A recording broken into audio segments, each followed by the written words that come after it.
and good afternoon. My name is Attorney Qiana Manns. I am so happy that you all are joining us for our second webinar in our new series. We turned 16 at Manns Law Office. And of course, you know, when you turn 16, you have to level up. You have to show out. And so we have started a series that we're going to do on a monthly basis to offer our expertise and information to you from the legal community. And so this webinar is entitled Know Your Rights During a Global Pandemic with the COVID-19 Vaccine Immunization Plan. And we have an esteemed panel that you are going to want to listen to and probably take notes. But I want to first introduce my co-host, who you have met previously, but I just want to make sure, you know, all the people that are coming before you today, and of course, he is going to continue to join me throughout this webinar series, so you will get to know him even a little better. But let me start off with introducing Athill Muhammad. Since licensing in 2003, Mr. Muhammad has dedicated his practice to endeavors of federal employment, civil rights matters, and representing persons accused of crimes in both federal and state courts, as well as representing clients in proceedings and hearings with various federal and state administrative agencies and entities. He is a dedicated legal researcher and writer on federal and state and civil and criminal writ and appeal matters, including concerns of the United States Supreme Court, the Texas Supreme Court, and the Texas Court of Criminal Appeals. In addition to admission to the State Bar of Texas, Mr. Muhammad is admitted to practice before the United States District Court of the Southern District of Texas, the United States District Court of the Eastern District of Texas, and the United States Court of Appeals for the Fifth Circuit. Mr. Muhammad has served as a speaker and panelist on various law and community seminars. So I'm so happy that he has agreed to take this ride with me, and served as a judge for a mock trial competition. He served on Houston Volunteers Lawyers Hotline and has been a guest on various national blog talk radio programs, offering unique insight and proper perspectives on various legal issues and topics. Mr. Muhammad serves as an attorney staff assistant to the General Counsel of the Nation of Islam, is a member of the NAACP, Houston Community Legal Redress Committee, and holds membership with the American Bar Association, the Houston Lawyers Association, and Omega Phi Psi fraternity, among others. He didn't have on his purple today, but he always represents. Do you have your purple pen? Because he usually writes in purple ink pen. Now I'm telling all his business. Okay, Mr. Muhammad can be reached on his direct line at 713-807-8167. And he also can be reached as we are able to share office space at 713-589-6404. So please bring in my co-host, Mr. Athill Muhammad, and he will be helping us to go forward with our legal discussion today. And there are so many here who we want to introduce, and we want to introduce them because also the intention behind this webinar series is to bring attention and to spotlight the legal professionals in our community. Black and minority legal professionals are here, and you have them and they are willing to serve you. And I can tell you that most of them are at the top of the game and are the best in their areas of practice. And so I wanted to introduce my sister, who is another queen on this show because we have all of this male energy. So we're going to let the sisters go first. And so I'm going to introduce Audia Jones. Audia Jones attended the University of Rhode Island on a full 4-year NCAA college basketball scholarship. So don't play with us, okay? She can come with you, okay? Where she graduated with a Bachelor's of Science degree in Business Management. Afterwards, Audia attended Texas Southern University, Thurgood Marshall School of Law, where she earned an academic scholarship and graduated magna cum laude. Prior to attending URI, she spent a year working at a personal injury law firm and interning with a state judge in Connecticut. Audia believes that this experience at the firm and in court and serving the public in areas of personal injury prompted her to attend law school. As a woman of color, Audia grew up with a deep appreciation for the inequities and bias faced by her community in employment matters and personal injury matters. Attorney Jones continued her legal career as a legal and public service as a summer law clerk in the United States District Court for the District of Columbia. After earning her law degree, she worked as a counsel fellow for Congresswoman Sheila Jackson Lee, where she quickly advanced for the duties of fellow to a congressional staffer managing the House Judiciary Committee portfolio for the Congresswoman. And that is a huge deal because just from my own observation, we all know Congresswoman Sheila Jackson Lee, right? And she is one of the hardest working persons, and I'm gonna say persons, male or female, that I've ever met. I said she must have a clone, seriously, here in Texas, because she does not miss any event that is happening for the people, with the people, in the community. She's always there. So I just wanted to throw that in, that if you worked with her, you are a hard worker, and that experience, had to be invaluable. So following her experience at the United States House of Representatives, Attorney Jones joined the Harris County District Attorney's Office as an assistant district attorney, where she quickly advanced the ranks, eventually resigning as a senior felony 2 prosecutor. So she's been on both sides, right? A champion for change. After completing her career as assistant district attorney, Audia competed for Harris County District Attorney, where she finished runner-up and gave a hell of a match, right? A run for her money. So following that experience, Audia turned her focus back to representing individuals who have been harmed by unlawful employment actions and negligence of others. While working in the Misdemeanor and Felony Trial Bureau, it became clear that the criminal justice system was sorely broken and was not working for the benefit of our largest and most vulnerable communities. Attorney Jones noticed many of the same issues plague the civil system. Audia is fueled with determination that all citizens should have equal rights and opportunities within their employment and personal injury rights. As a vehicle for change, she is dedicated to seeking the best results for her clients. And that's why I wanted to introduce her to you today. And my co-host will introduce these magnificent gentlemen that we have on the panel. Good afternoon, everyone, and thank you so very much, Sister Qiana, for that wonderful introduction of myself and Sister Audia. And in truth, it is my esteemed honor and pleasure to introduce these 2 brothers, whom I've known for over, I'm going to say about close to 40 years now, in Brother Abdul Arif Muhammad, and well over 25 years in our Brother Michael Muhammad. But let me first introduce our guest, Abdul Arif Muhammad. Born in the mid-1950s in Baltimore, Maryland, Brother Arif attended public schools in Baltimore. At the age of 11, he won first prize in a Baltimore citywide oration contest in the junior category, delivering a speech on Dr. Martin Luther King Jr. After the assassination of Dr. King in 1968, Brother Arif was invited to tour throughout the state of Maryland, delivering his winning speech on the life of Dr. Martin Luther King Jr. He graduated from the University of Maryland, Baltimore County, that's UMBC, in Maryland in the late 1970s.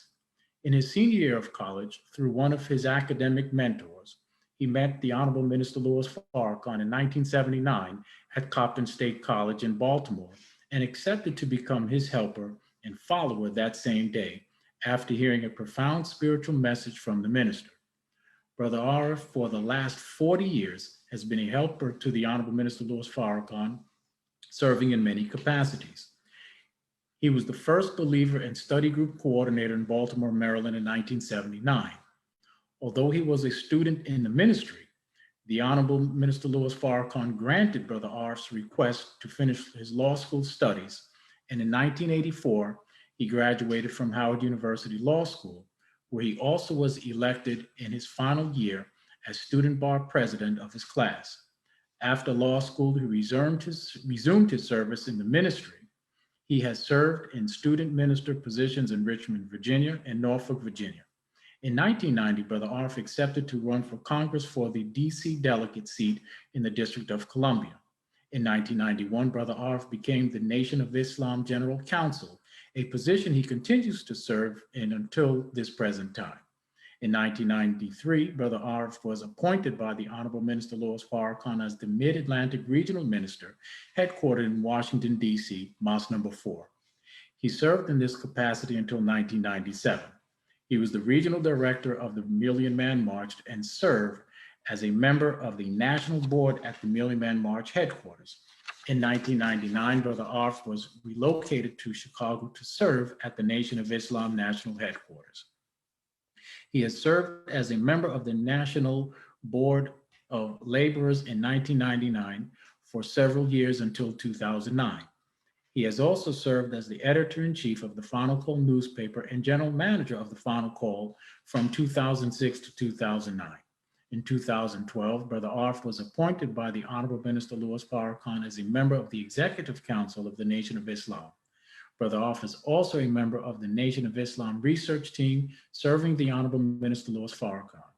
Brother Arif continues to be a helper, follower, and student in the ministry of the Honorable Minister Louis Farrakhan, and he continues to give us revelation and a deeper understanding of the teachings of the Most Honorable Elijah Muhammad.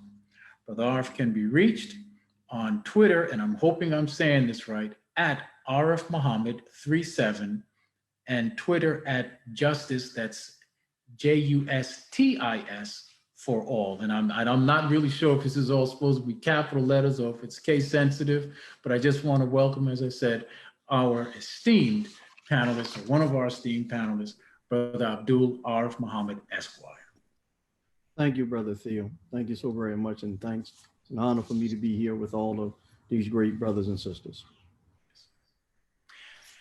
And now for me to introduce our other panelist, my good brother, Michael K. Muhammad.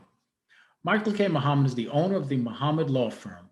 He is a native of Beaumont, Texas. Michael graduated cum laude from Lamar University with a Bachelor of Science degree in criminal justice.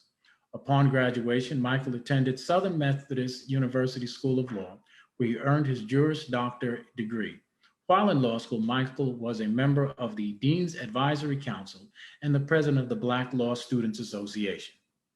Michael has diverse litigation experience in both state and federal trial and appellate courts. He has tried cases in federal court, state court, and before arbitration panels. In addition, Michael has successfully litigated appeals before the United States Court of Appeals for the Fifth Circuit and the Texas Court of Appeals for the Fifth District. For 27 years, Michael has counseled and represented public figures, religious institutions, individuals, professionals, small businesses, and government entities. Michael also has served as Assistant General Counsel and as Vice President of Diversity and Employee and Labor Relations at Dallas Area Rapid Transit, where he was responsible for all diversity initiatives and civil rights matters, as well as employee and labor relations. So at this time, I just want to thank Brother Michael also for coming on and being with us, and are in store for one wonderful and insightful panel discussion this afternoon. Thank you. And so in starting off this discussion, I wanted to review some words from an article titled "The COVID-19 Vaccine and U.S. Policy of Depopulation," published on December the 8th of 2020. And it is written by an attorney, Dr. Athill Muhammad, who is also the national spokesperson for the Honorable Minister Louis Farrakhan. And this article was published in the Final Call and also in UNZ Review. And this is just an excerpt. I'm not reading the entire article, but this is to get us going in this legal discussion and why it's important that we hear all of the legal issues and things that are coming up as far as the pandemic is concerned, the vaccination plan, and everything else that comes along with being in this time period that we're in as far as the legal community is concerned. So let me start by saying this is an excerpt from possibly the middle portion of the article, and you can get the entire article at those very sites that I've quoted to you. So I'll start. The largest lobby in Washington, D.C.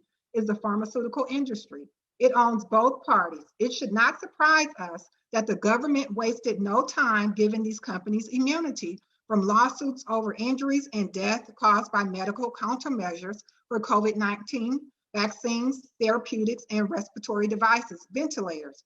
It goes so far as to prevent anyone harmed by a coronavirus vaccine from using the 1986 Vaccine Injury Compensation Program to seek some little relief from the government. This blanket protection under the PrEP Act went into effect February the 4th of 2020, before most of the public was even aware of COVID-19. The World Health Organization did not declare COVID-19 a pandemic until 1 month later, on March 11th. Dr. Amit Sapagri of the Center for Bioethics at Harvard Medical School called the action an extreme departure from the norms. In the debate with attorney Alan Dershowitz, earlier this year, attorney Robert F. Kennedy Jr. offered this fact: vaccines are zero liability. This is an industry that went to Congress in 1996.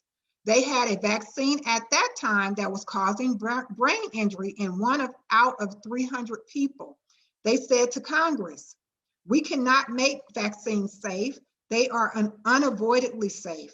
The only reason we continue to make vaccines is if you give us a complete blanket immunity from liability. Congress gave it to them.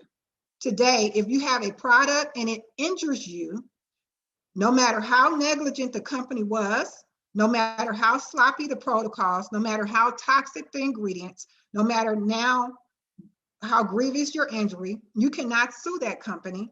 That company has no incentive to make that product safe. That should be troubling to any of us who are part of the legal system, saying we are going to force people to take this intervention. And that part I wanted to focus on is which is going to be the tone as far as this discussion is concerned, as far as that should be troubling to any of us who are part of the legal system. And a lot of things should be troubling, and if not troubling, a lot of things should come to our mind, those of us who are in the legal community, to be able to address with the public what it is their rights are, and also different issues that we will see, if not have to experience as part of the entire pandemic in which we are going through today.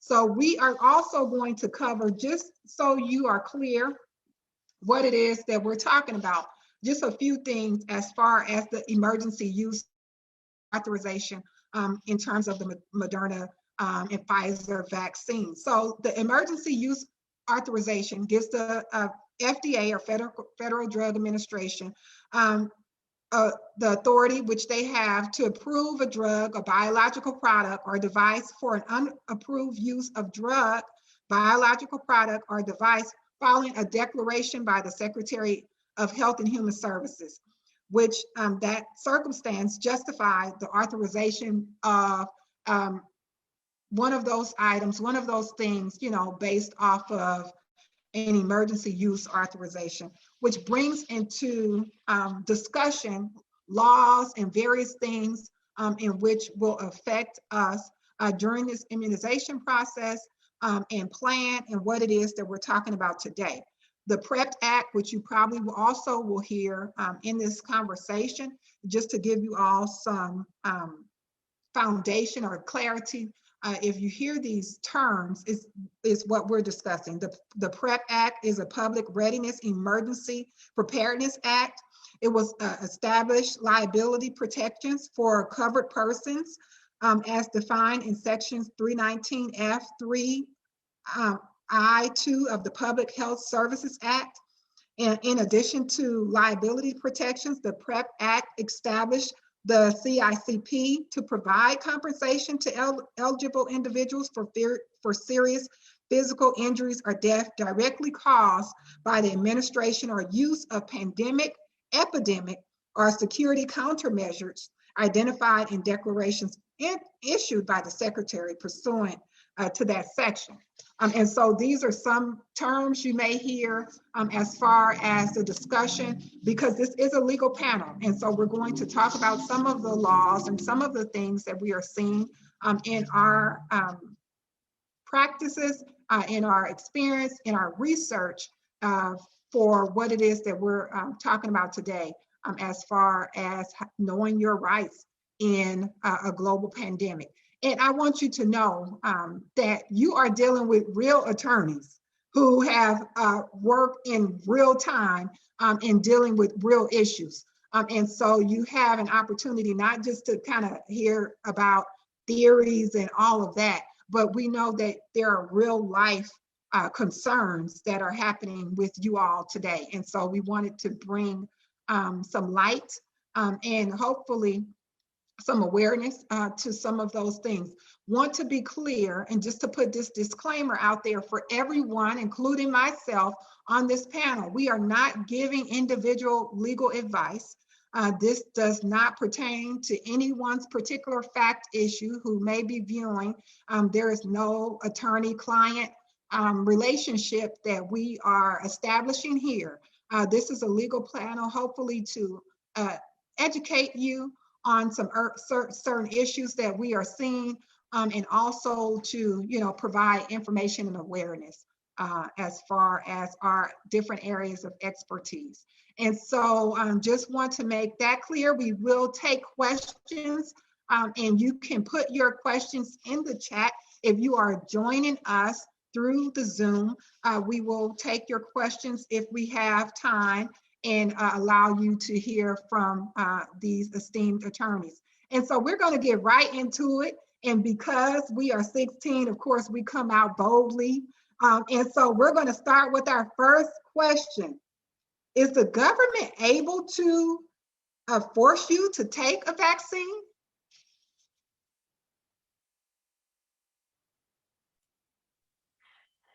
I can start that if you don't mind. Can you hear me? Yes. Okay. The short answer right now, is it theoretically possible? It depends upon the circumstances.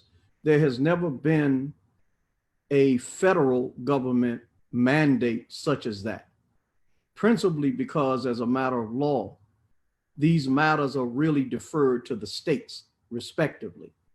So each state has what's called under the Constitution, their rights that they are reserved from the federal government, and in particular, what is called a health, safety, and welfare that is given to the states. So it would be an extreme thing for the federal government to impose a law. That would mean it would have to go to the Congress of the United States, and the Congress would have to propound a law, legislation, and if it got past the House, then it would have to go to the Senate, and then it would have to be passed by the Senate. They would have to go to the president for him to sign it into law. So I'm not aware of any federal posture like that, except during the declaration of a national emergency, which we, of course, have not reached that, though this is a matter of some urgency, has not been declared that type of emergency that will require a federal intervention that now overrides state law. So at present, it is more likely that you would see it at the state level, that a state would try to do something like this, which there has been some history. You may remember that during the time of July 4th, when the Honorable Minister Louis Farrakhan warned us about the dangers of the COVID-19 proposed vaccine, and that Mr. Alan Dershowitz had made a statement that they could come to your house and snatch you out of your house and take you to a doctor and they'll plunge a needle in your arm. And the Honorable Minister Louis Farrakhan said at that time, if you tried to do that, this will be a declaration of war against us, and we will, of course, fight for the life that we have. Consequently, or subsequently, Mr. Dershowitz then wrote an article falsely accusing the minister of threatening his life, which he did not, of course. And then, of course, we, referring to myself, wrote an article responding to that on July 9th that appeared in our Final Call newspaper on July 21st, entitled, Mr. Dershowitz, a response to Alan Dershowitz, you are of your father, the devil. And in the article, we talked about the extreme constitutionality and the protection of the citizens. By the way the Constitution is written, it's supposed to be by, of, and for the people, and it's supposed to be, according to the Declaration of Independence, the consent of the governed. So now we have a situation where government has become so powerful that they seem to think that they can override the right of the consent of the governed. You have no right over my person like that. We know in law and criminal law, there's something called a violation of the Amendment 4, unreasonable searches and seizures. You're to take my body and plunge something into my body without consent. And of course, you're depriving me of life, liberty, and property without due process of law. So there are some constitutional issues which I think would impede a federal mandate, but you do have states that could impose, but I don't see the practicality of that right now, only because there's going to be a response if you try to impose that on people. So that's why you see much attention to publicizing and encouraging and getting people to be persuaded to do it. And of course, the fact of the matter that they don't even have enough of this vaccine to even give every American a shot of the vaccine. So, but the last thing I'll say on that, those of you, and this is now legal for those who work in the health field, what they're doing in certain industries is they are trying to force you to take a vaccine under threat of you losing your job. As well as now, I think there's a executive order that President Biden has issued about wearing masks on planes and riding buses or trains, which that's under the federal constitution in terms of interstate commerce. So here we have now, for those who work in the medical field, many of you, I would advise you, when you go to work in the medical industry or healthcare industry or any of these industries that deal with direct contact with the public, be mindful of the employment agreements that you sign, because many of you may be signing employment agreements agreeing to take vaccines, and that if you refuse, then they can terminate your employment. Maybe Brother Athill will talk about this more. I don't want to keep holding up all this time, but EEOC, the Equal Employment Opportunity Commission, has issued an advisory basically attempting to shield employers who wish to mandate that people take vaccines or some other measure. And there's some constitutional issues with that as well. So the short of it is, it's highly unlikely for the federal government to do it. However, it's not impossible if they decide to impose something as a challenge to the nation as a whole. At the state level, they're more than likely to do it only if they feel that they have not been able to get what they need. California is an example. They passed a legislation requiring children to be vaccinated with the MMR vaccine. So there are instances where that can happen. It hasn't happened yet. But again, at any time they take these actions, you do have constitutional rights that are involved. And I'll end it at that point. Thank you so much. I was going to say, and just briefly to follow up with Attorney Muhammad, Obviously, as he stated, it's highly unlikely that we may see it from the federal level, but definitely on the state level, it has been done before. Historically, if we look back, there is a case that stemmed from 1905, and it's based out of Massachusetts, where we had a group of individuals that were coming down with smallpox. And the state actually imposed a law requiring individuals to be vaccinated. So we have seen that before on the state level. And again, you have the public health and safety and the welfare is the umbrella that it can be placed under for each state. It's almost like state police powers, where they can say, hey, for the health, safety, and welfare of the individuals in our community, we are requiring individuals, or we're going to pass legislation or laws that require individuals in our city or our state to be vaccinated. So that is one thing to look out for. We don't have that here right now in Texas, but it's more likely or more possible that we see it on the state level rather than the federal level. And then to move forward to the employment, just because our firm does handle employment litigation, we have seen a high number of people and clients that come through that we have filed EEOC charges on behalf of before the advisory did come out.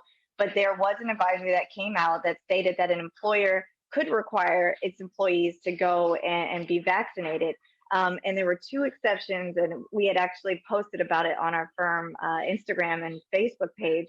But there are two instances that are exceptions to that requirement, and it's if under the Americans with Disability Act, if because of someone's disability or because of an employee's disability that they can show that it would be a harm to themselves, that would be an exception at which they would have standing to either file suit or pursue an EEOC complaint against their employer if they're demoted, terminated, or anything harmful is done to their employment based off of not getting vaccinated.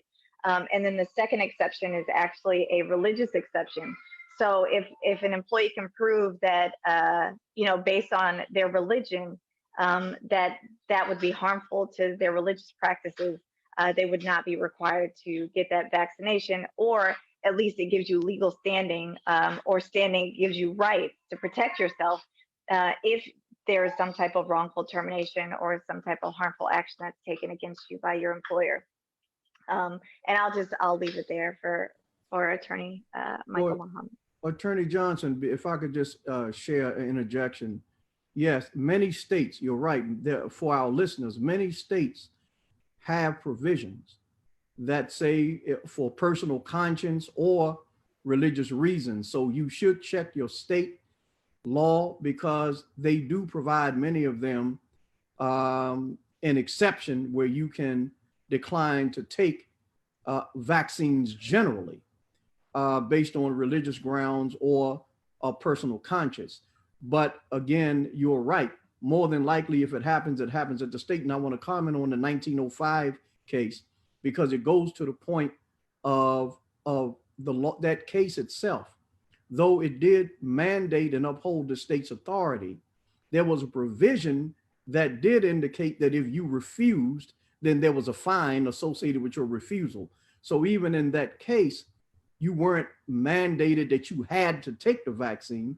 They just upheld the right of the state to be able to mandate it, but the state had a provision that gave a less intrusive response, which is if you refuse, there's a fine. And that goes even to the EEOC.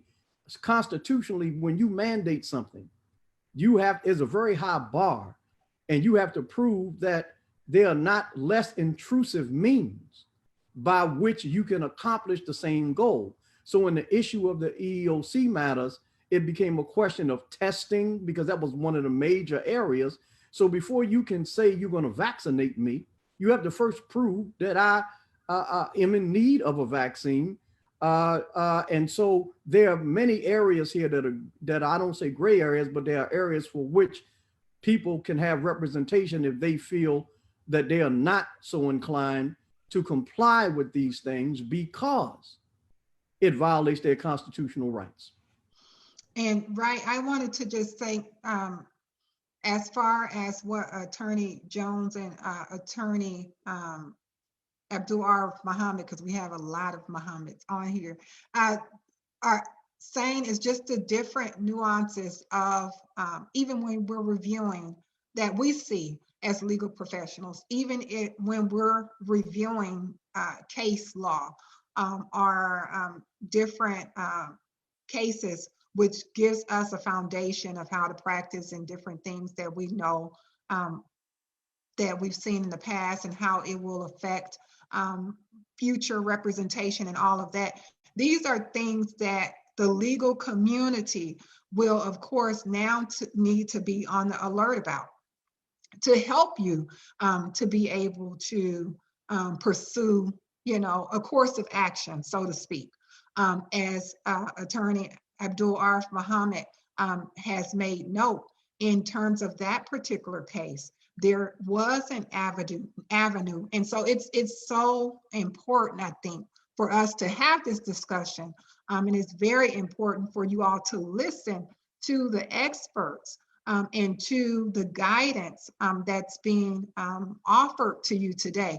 Here in Texas, we do also have the ability to have immunization waivers here, but that's not in every state.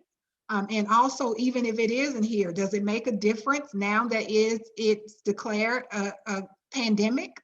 And so we are all really now beginning to understand that everything is affected.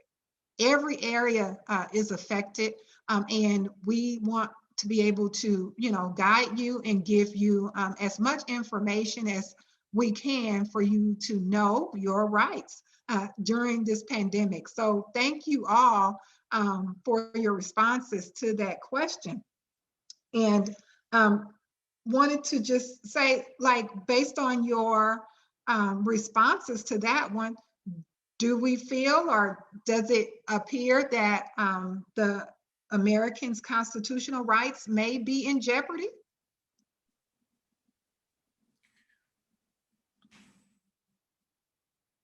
I actually think it's a situation where, as we know, for the most part, you really have there are no absolute constitutional rights in times of emergency and national security. These certain things there, your rights can be put aside or forfeited for the most part. Because there is nothing, in the Constitution that states, as I'm aware of, that one has an absolute right to certain things. Of course, the government or the intrusion, it has to be depending upon what right is being infringed. The argument or legal argument on the other side would be, as Attorney Brother Abdul Arif Muhammad stated, that there has to be less restrictive means in order to further what they call in law those state interests. So in certain regards, that your constitutional rights for the most part may very well in certain circumstances be limited. And on that, I wanted to ask Brother Michael, as brother, dovetailing on what Brother Arif said, dealing with the employment situation. For our listeners, what happens from your perspective, Brother Michael? Would it matter an employment situation if you're in an employment at will state, as opposed to if let's say you have an employment contract, if there is a mandatory vaccine that the company that you're working with, if they come up with a mandatory vaccine policy, would it matter if the employee is working or living in an employee at will state or has a employment contract? Would he or she still have, as Attorney Jones was saying, would he or she still have standing in that regard? Yes, thank you, Brother Athill, for your question. Whether it's an at-will state or not is irrelevant as it relates to Title VII. Title VII applies. So any employer that has 15 or more employees is subject to Title VII. So the status of the employee as one who has a written contract, or whether the employee is at will or not, would not prohibit or prevent Title VII and the provisions included within Title VII. I wanted to also pick up with the question that Sister Qiana asked regarding the Constitution. The Supreme Court has changed recently. And in a matter of months, the Supreme Court's opinions, views, and rulings have changed on similar issues. We now have a court that has embraced religion, has embraced the First Amendment and the rights of persons and churches under the First Amendment.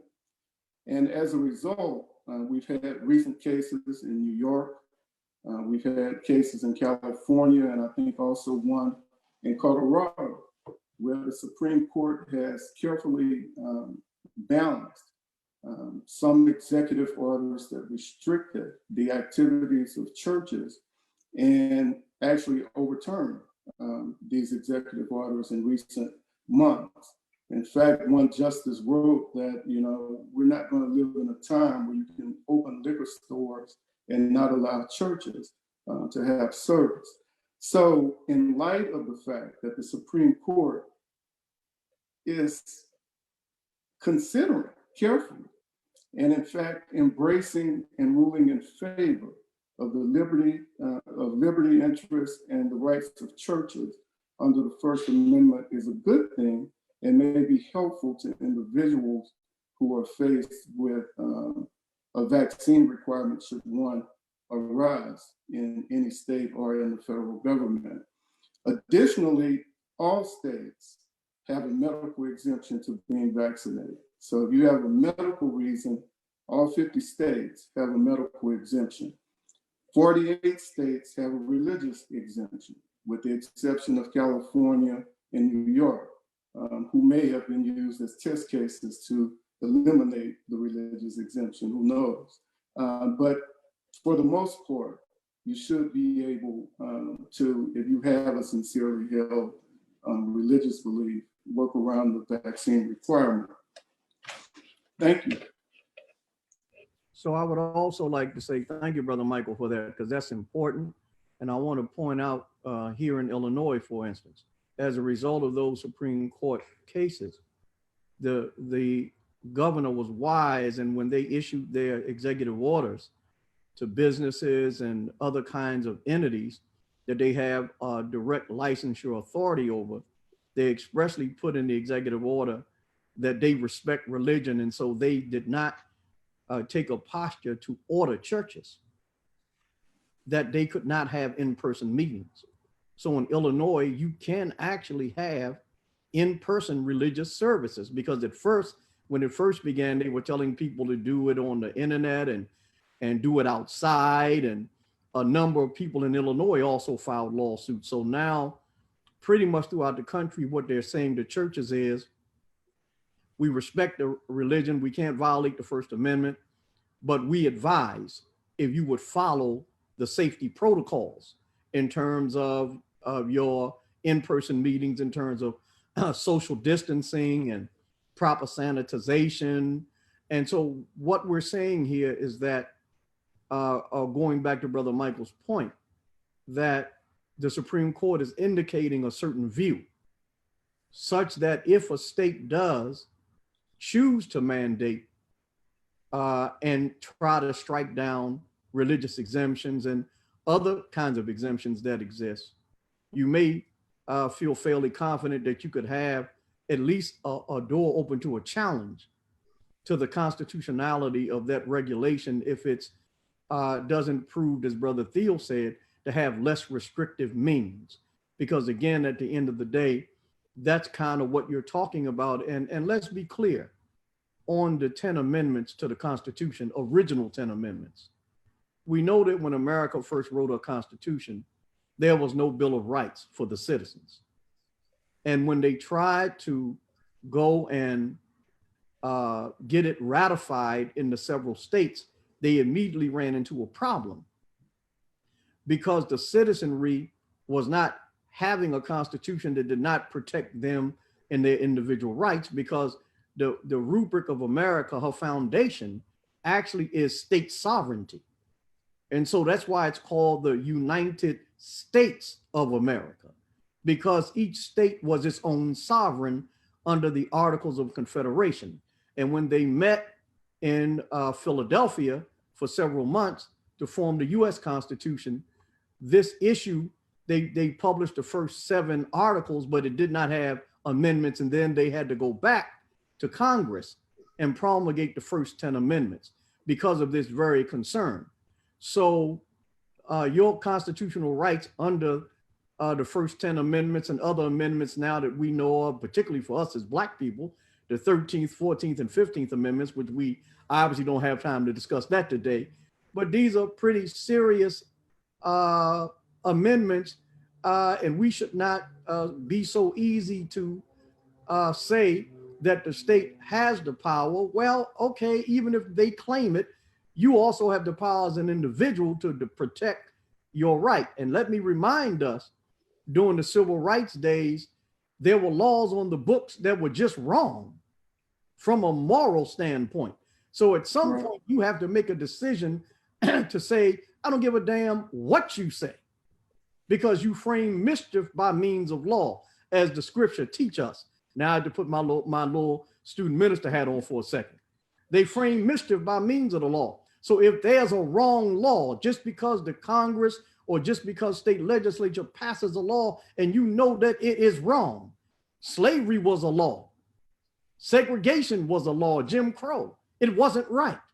So people had to fight against it. And I take that same posture with this whole vaccine issue, ostensibly and principally because I believe that God's servant among us has warned us from God that this is not a safe vaccine for us, and that it is intended to cull the population. And we are seeing evidence of this all around us in terms of the evidence of the mistakes and the injuries and the deaths that are now being exposed from this vaccine.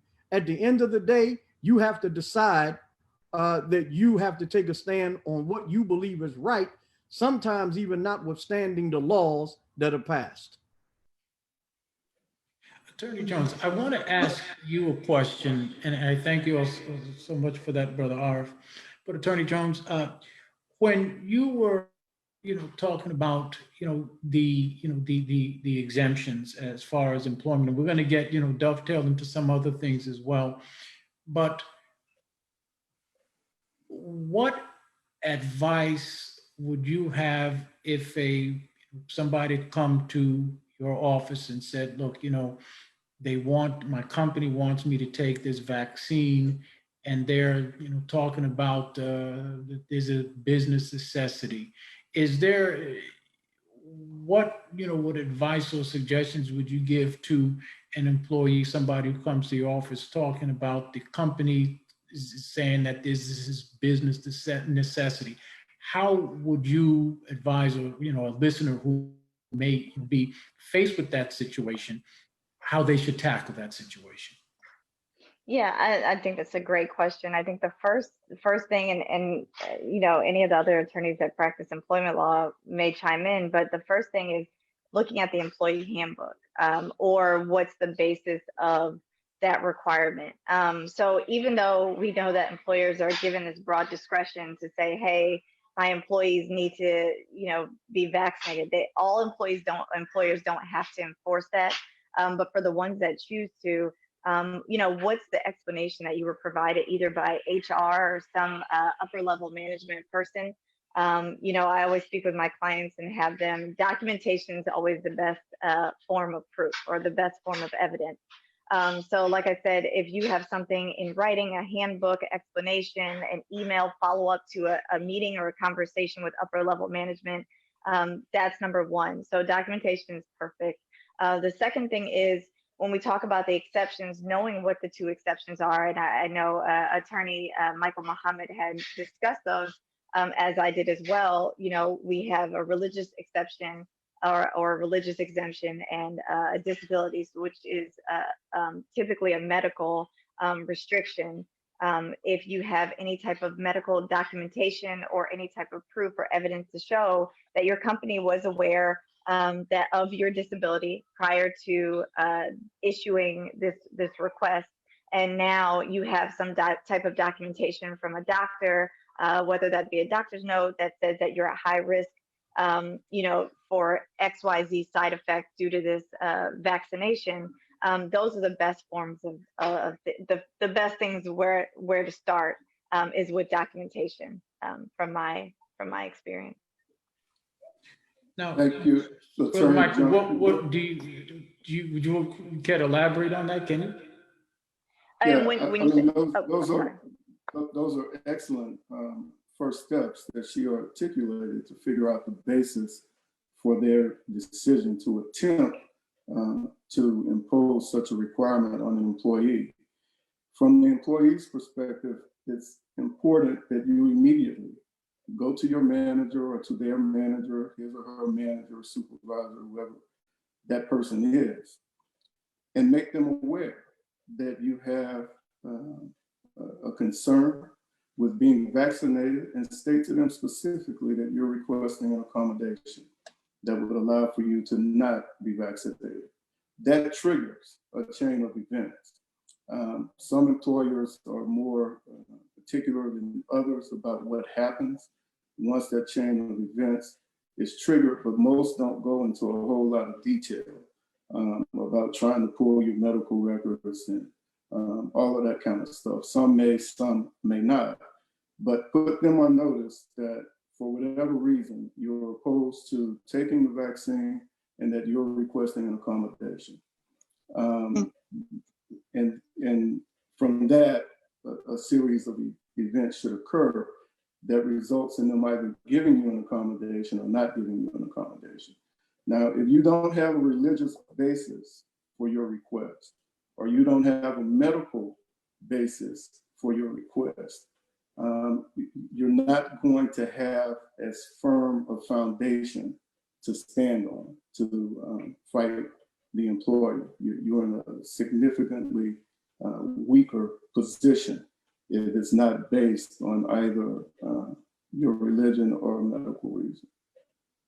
And thank you all so much for your responses. And I believe it covered one of the questions. We are on Facebook Live and we are getting questions from the audience and those who are listening. And one of the questions was from a person who lives in DC, who works in the public school system and is a teacher, and wanted to know, what are her rights and can she be fired for not taking the vaccine? So I think you guys laid out a lot of information concerning that and employment. And of course, it varies from state to state as far as the laws are concerned.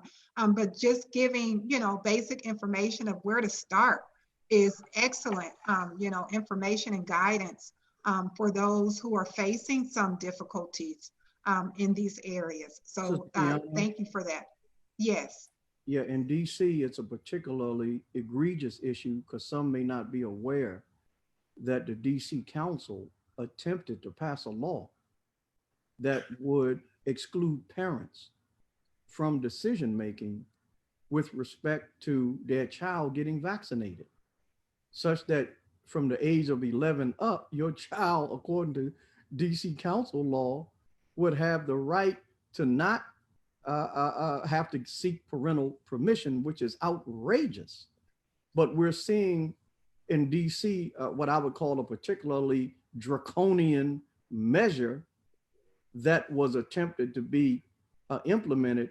I don't believe yet that the mayor has signed it into law, and because there was a significant fight, but that is an example of being on the alert concerning certain behaviors that to me clearly violate people's rights, whether you say it's constitutional or not. How can you tell me, my 11-year-old child, who has to get permission for most things, and that is legally under my authority? Now I'm dealing into the family area, which is your specialty. Going right into our next question. Yes. And all of a sudden, your parent has nothing to say about your child getting a vaccine. What about drinking? What about smoking pot? What about having improper intimacy at such a young age? What are we talking about here? This is how insane that particular effort was And it's something like that should be fought against in the most intense way. And so you're going right into our next question. And this is why we're having this discussion, because once we start talking about the law and legal issues, there are just so many things that comes up. Because you're mentioning the parent-child relationship, the legal rights of a parent, the duties of a parent, which is, of course, my area. But the next question was, what do you all see?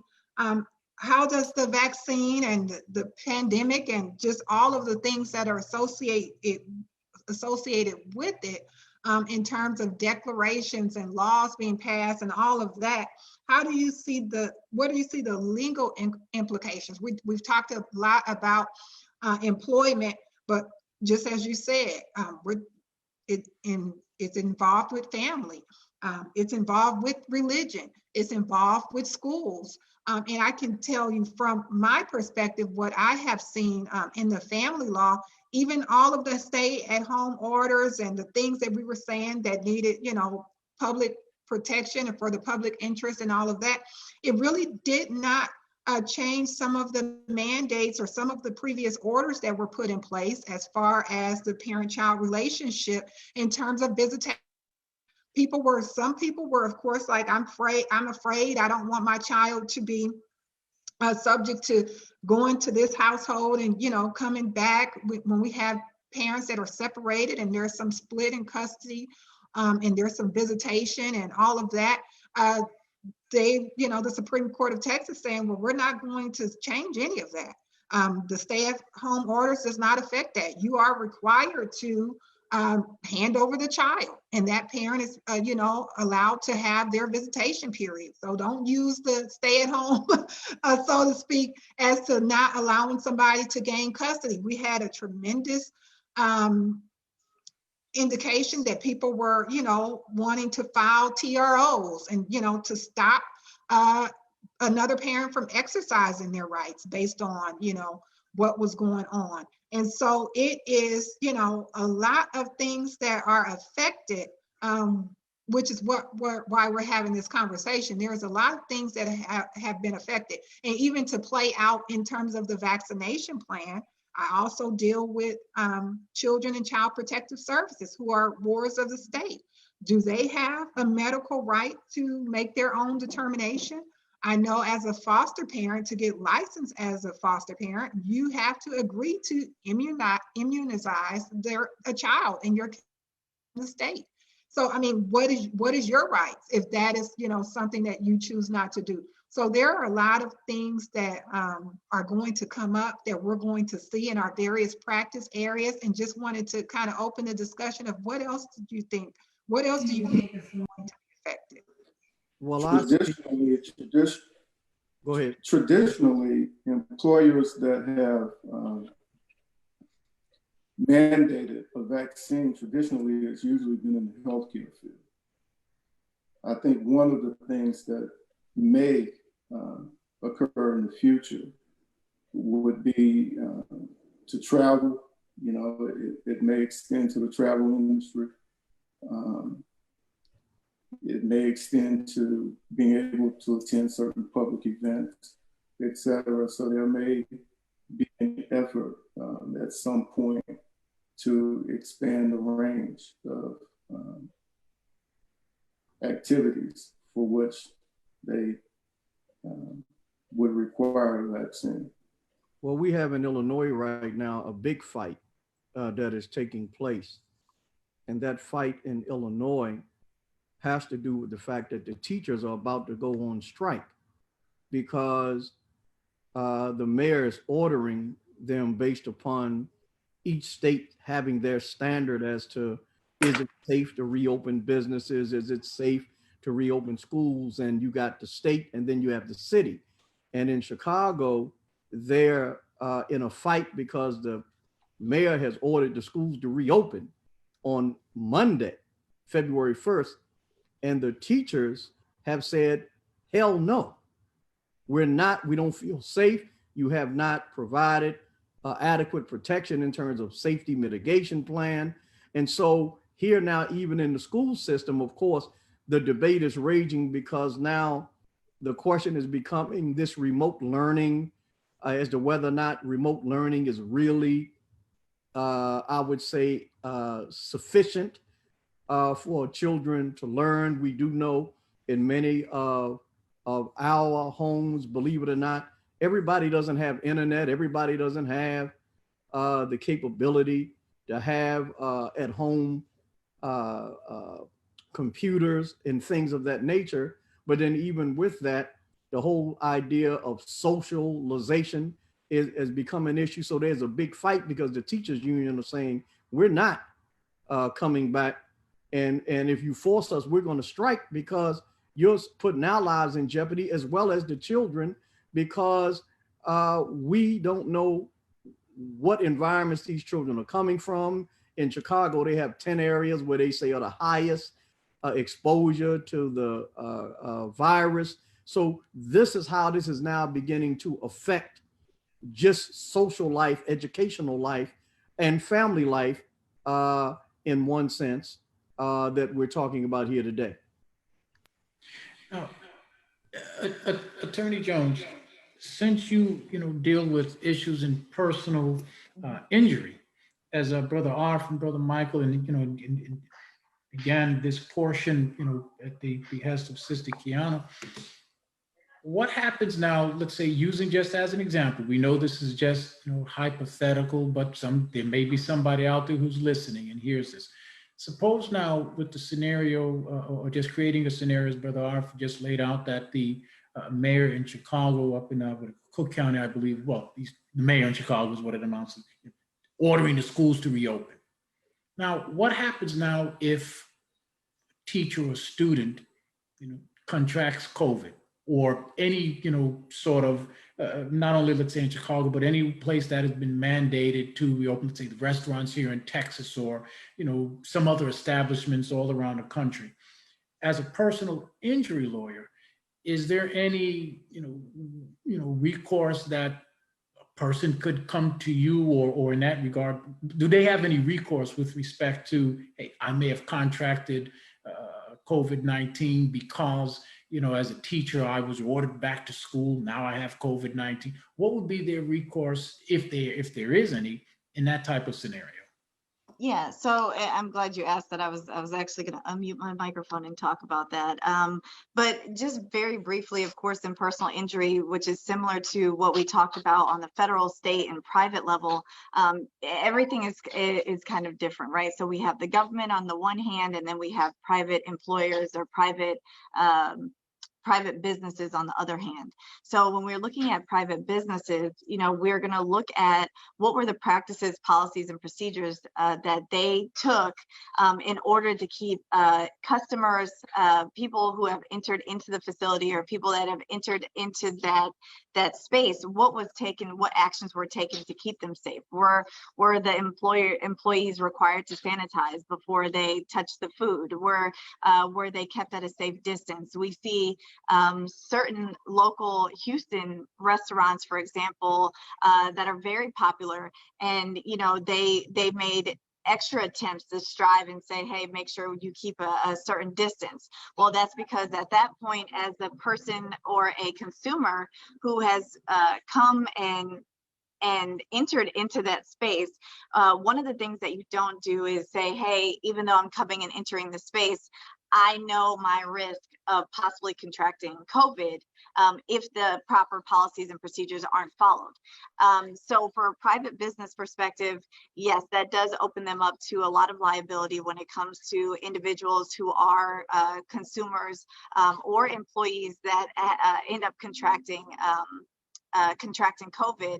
And again, it would look at their practices, policies, and procedures, and how did they follow through with those. When we're looking at the government perspective, it's a little bit different, especially when we talk about, for instance, public school teachers. Public schools are one of the most difficult entities to actually sue when we talk about personal injury cases, at least in the state of Texas. So it's different for each state, but typically it's one of those things where whereas for individuals who are on here who may not be attorneys, essentially what you have to do is go to the government, which is typically a judge, and ask for permission to file a lawsuit against the government. And we know how that typically works out. Doesn't often work out in favor of the individual. But those are a couple of things that we're looking at. But again, the private businesses are the ones who are most exposed to the liability when it comes to that. And I do want to make a quick point. I know Attorney Manns had made a statement. We do see there is a list of vaccinations or a list of businesses or companies who are essentially immune or cannot be sued if there are any side effects or possible death that's suffered as a result of the vaccination. So that's another thing to be mindful of for individuals who are out there who are thinking about taking the vaccine. You may have absolutely no recourse. So be aware, be mindful of what you're doing before you do it. And then the second thing is, as a personal injury attorney, we still have the ability to go after typically a manufacturer, a distributor. Those are also individuals or companies that we can pursue actions against. But you want to be mindful of what are the businesses or companies who are immune from lawsuits at this point. And Attorney Jones, you just said something that I would like to respond to on the issue of the emergency use authorization that Attorney Manns mentioned earlier. And I think it's important because the emergency use authorization is not FDA approval. And I think it becomes important from a legal perspective that we understand that, as Sister Qiana had read, emergency use authorization is we're authorizing you to use something that is yet unproven. It is still experimental because the FDA has not issued you a license to approve this as a product that is safe and efficacious to the community. Why am I saying this? Because when we talk about legalities, the state power to impose upon you the right to take, for instance, a vaccine has to first start from the fact that the vaccine or that product or that medication has been proven to be safe and efficacious for the population. And since you're in an emergency use authorization phase, Right. they're still testing as they're vaccinating people. So it becomes very difficult to impose a mandate that you must take something that is still experimental. Even the young sister that worked on this vaccine, Kismeti Corbett, she herself said, this is still experimental. Now you have people out here attempting to use her to say somebody Black helped to produce it. Maybe so, but that doesn't void the fact that this is still an unapproved medication, and it was approved on an emergency basis due to the declaration of a pandemic. So the legality of attempting to force you to take that vaccine right now, I just think that it's very difficult, not to say that they wouldn't try, but I think that you have a strong position because you have not proven yet that this is safe for me to take. And there's plenty other evidence of people having various reactions, some people dying and so on and so forth. So I just wanted to bring that point up because it's very important that we don't talk like this is an approved vaccine that has been proven to be safe for anyone, much less a Black people. And I'll make a final point on this. I heard a doctor, which is on this vaccine issue, legalities now. I heard a doctor say that the whole notion of the vaccine is to help your body to produce the spiked protein, which is that thing that carries the coronavirus. And that when your body or your cell produces the spike protein based upon the vaccine, the mRNA, the messenger RNA vaccine, then your body moves to create the antibodies to develop the coding for, you want to say, immunization against it should you catch it. She made a very important point. She said Black people who have the worst health condition, what they're not telling Black people for the most part is that our health condition is such that our comorbidities impact negatively our ability to produce antibodies. So even if you get that type of vaccine, it's like a Russian roulette situation as to whether or not your body, it will be able to even produce the antibodies. Again, there's a lot that is not known about this. And this is why I think from a legal perspective, they're very careful right now about the notion of trying to mandate someone to have to take this vaccine. Now, Brother Arif, Sister Qiana began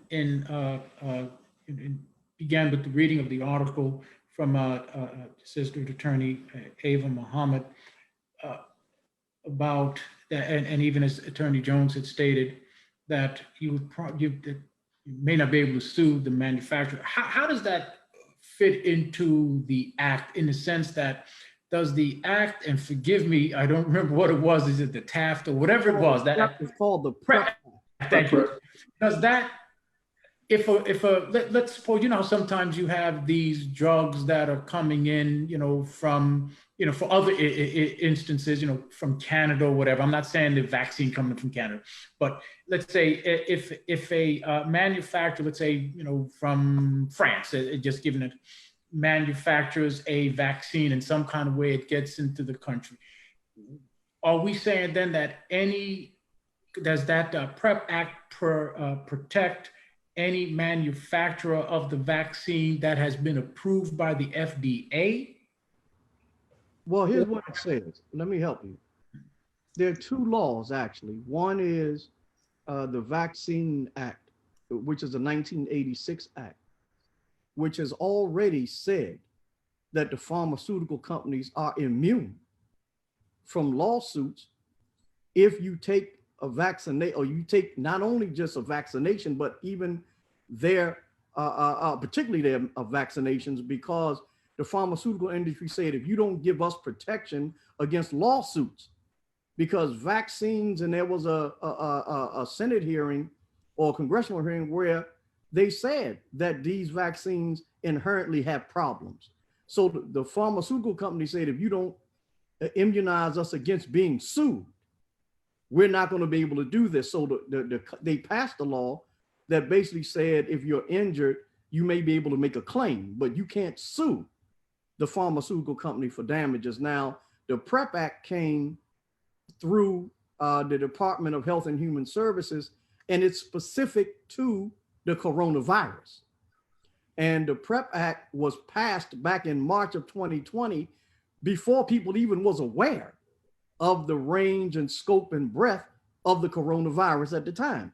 And the PrEP Act gave authority to protect whatever countermeasures that were going to be developed to fight against it. That includes not only the vaccine, but therapies. Even so much, the PrEP Act protects against suing if I use ventilator. They protect the hospitals and the ventilator makers, because stories are coming out about the dangers of these ventilators when you put people on ventilation, that so they have now even protected in the PrEP Act ventilators against that. So this should all make us pause to raise a question, because if it is the duty of the state to protect its citizens, it has a health, safety, and welfare aspect to its authority.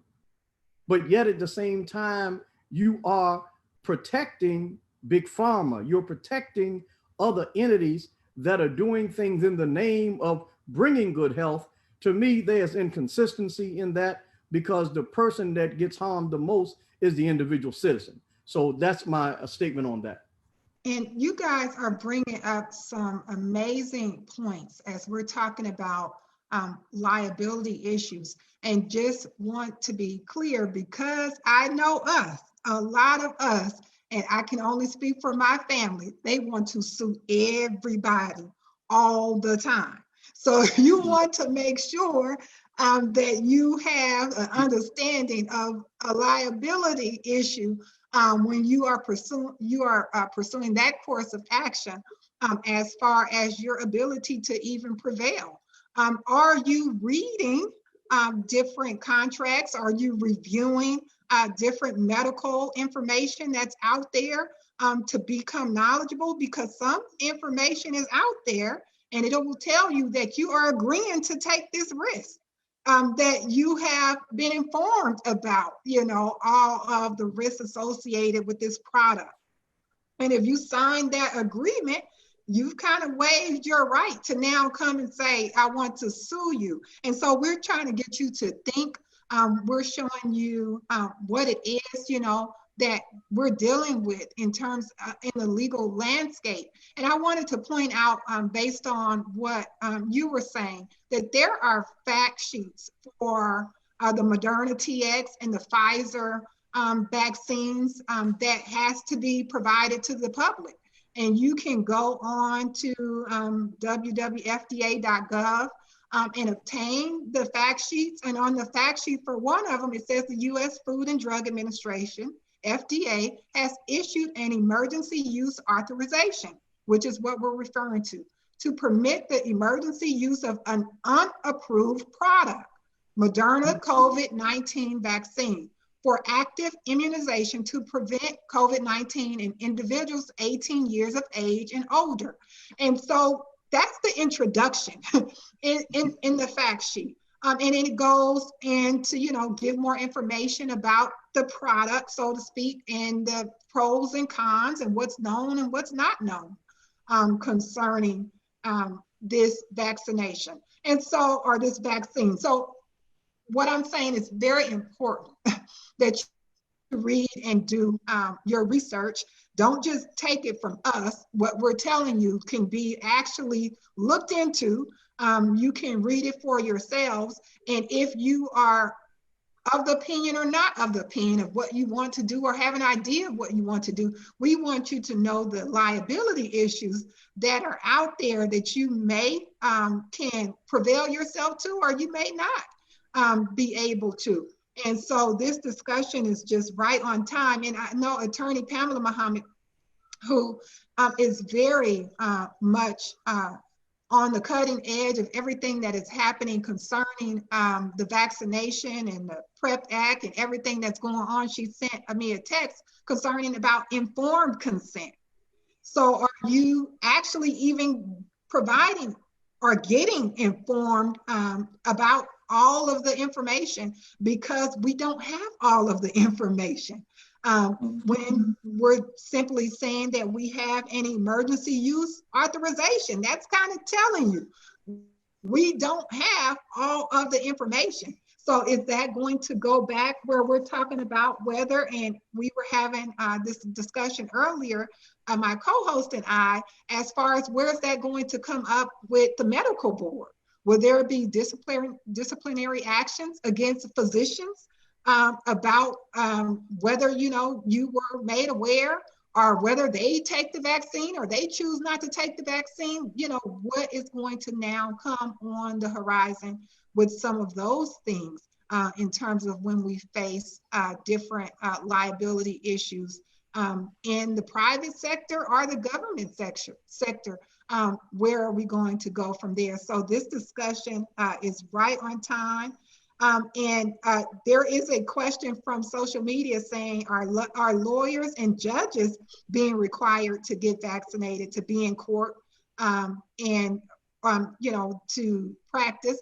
And I have not seen that here in Texas as far as we are concerned, but of course we are governed, by the State Bar of Texas. And so, like I'm saying, as far as the medical board and the how do you practice medicine, the federal state of medical board, whether they're going to impose that on, physicians, we may have that same issue that comes up with us as far as attorneys who are, practicing in, these various states. And so this is just a wonderful discussion. You guys are bringing so much information to the public. And I just want to thank you guys. We are now within over an hour of our presentation, but we're going to keep it going as far as continuing with this beautiful discussion that we're having. How can you all have different areas of expertise that you practice in. And I believe Attorney Abdul Muhammad is of practice where I guess you would refer to as in-house counsel, the ability to really advise a corporation or an entity and all of that. That comes from a whole different perspective as far as legal representation and the law is concerned. But as far as your various areas, how are you able to, provide information to the public on these various issues that we're talking about? And what do you see coming on the horizon?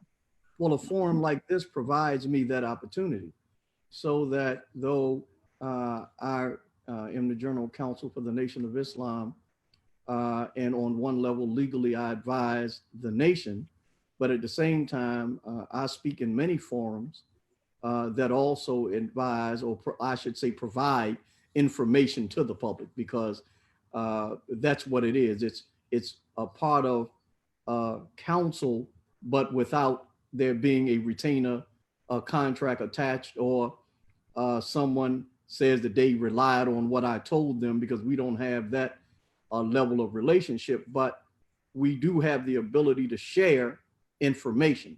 So I thank you, Sister Qiana, for this opportunity to be in a forum like this where we can share that information that we have with those of the constituencies of yours who would be listening.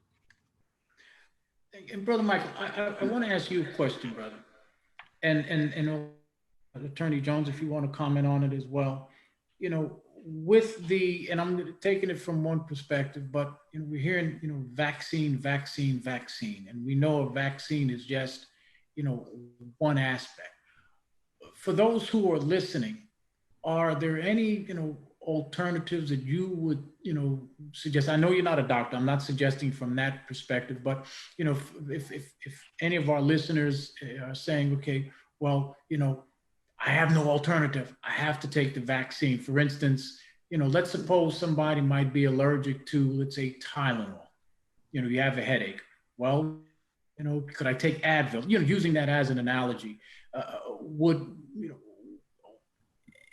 from your perspective, even from, let's say, representing somebody who, a prospective client who's an employee, say, is there any alternative that our listeners can be able to just think about to, as opposed to, let's say, the vaccine?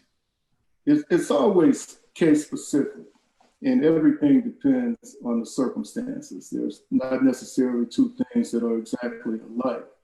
But in terms of, let's say, for example, an accommodation, if you go to the employer and the employer says, I need you to have a vaccine, you could propose alternatives. You can say, I'll wear 2 masks every day. I'll make sure I'm 10 feet, away from everyone here. I'll use Paximune or some other alternative to the vaccine itself. So it's going to be dependent on the circumstances. It's going to be dependent on the individual on a case-by-case basis, but you should always propose alternatives if there's something that is going to hurt you or is not consistent with your system of beliefs. And what the alternative may be may vary from person to person. But obviously, there are other means of preventing the spread of COVID-19 in this case, since that's what we're talking about, than simply the vaccine. And by the way, Brother Theo and Brother Michael, though they don't publicize it, there's a reason why the vaccine is the only thing that's really being pushed. But there are actually other therapies. We know, for example, when former President Trump was ill, he didn't get a vaccine. They gave him a certain therapy, a certain treatment. There are other treatments that exist, and they're actually, you can be found on certain websites, particularly those that are doing continuing medical research on this. And there's actually a website that I found. Many of you may not be old enough to remember Michael Milken, who was a great junk bond trader, and he was prosecuted and I think went to prison, but he now has a website, Michael Milken. I have to get the specific website, where he's actually publishing the various and different therapies that are actually being used other than a vaccine. So remember, some time ago, we heard of one vaccine, one therapy that they were using. I can't remember the name of it right now, but there are other therapies and other treatments other than the vaccine. But it is the view of those that are pushing the vaccine that they want to push that as the only thing to take. And it's falsely leading people to believe that somehow that this is the cure for the COVID-19, which they, when you listen to them, they can't actually say that. They say the opposite, which is we don't know its long-term effects. We don't know if it's actually going to have a high rate of immunization. That's why we still ask you to keep your mask on. That's why we keep asking you to social distance.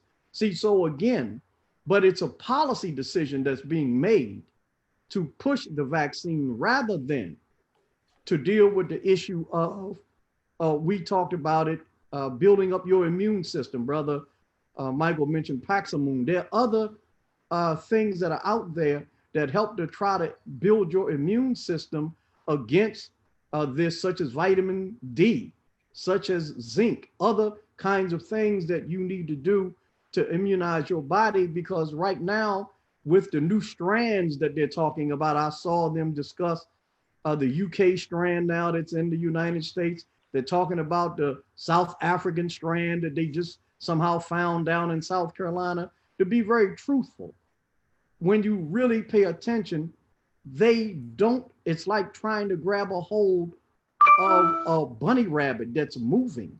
This thing keeps moving and changing. And now you're hearing talk about, we got to get a booster shot going. So my point to us is, as all of this is going on, there are other things other than a vaccine that, in fairness to the American people, they should be made aware of. And of course, if you look at Cuba, Cuba is one of the best. Cuba and China work together on therapy, not vaccine, but on therapy. And Cuba is one place that has from what I've seen, and you can read the World Health Organization's website, and they have these different studies. One of the better ones that has an understanding of therapy. They produce something, Brother Michael, similar to Paxamune called nasal furon. So my point is, yes, there are other things. And from that vantage point, we would ask the public to be alert and to research, to do some due diligence to find out that there are other things, rather than being frustrated about waiting on a vaccine and not knowing how you will be personally impacted by such. And Brother Arif, I'm sorry. Some of these other therapies also, Brother Athill, we know don't have the potential for harm, at least not documented as such, that this experimental vaccine does. That also brings us, when we're talking about alternatives, with dealing with any entity that would request that we be vaccinated, in addition to alternatives, I think it's important to talk about the principle of undue hardship. Because for the employer or someone else attempting to force you to do this, once you provide an alternative, they would have to demonstrate that it would impose on them an undue hardship to allow for the alternative. And frankly, I just don't see that I don't see them as being able to do that in most contexts when you've provided a reasonable alternative. Undue hardship generally means more than the de minimis cost in most situations, and it probably doesn't cost them anything to allow an alternative to being vaccinated. But people should just be aware that they may raise that point, And I thank you. Great perspective. And Attorney Jones, what thoughts do you have on that, if you have? Yeah, I mean, I agree. I think what Attorney Michael Muhammad stated was spot on. I mean, there are a number of other alternatives that can be at least brought up by an employee. But again, it depends on each set of circumstances. Each set of facts are always different. But I think speaking to an attorney, especially if you're in a situation where you have some type of medical restriction, or even if you're just unsure, and you're in a position where you're saying, I do not want to take this vaccine, speaking to an employment attorney, because there are other alternatives as far as taking it a step forward and saying, hey, the way that this policy is being applied within my job. So even though we're an at-will state here in Texas, again, we have what's called Title VII and anti-discrimination laws. So let's say, for example, we have an employer that is applying this requirement in a discriminatory manner, where maybe they're only requiring the African-American employees to take the vaccination. Or when we dig a little bit deeper, we find out that certain groups of the employees are being required to take it, but not others, or certain genders to take it, but not others. That's another angle or another approach that you can take as well to stand up and defend your rights against being required to take the vaccination. So, but I definitely agree.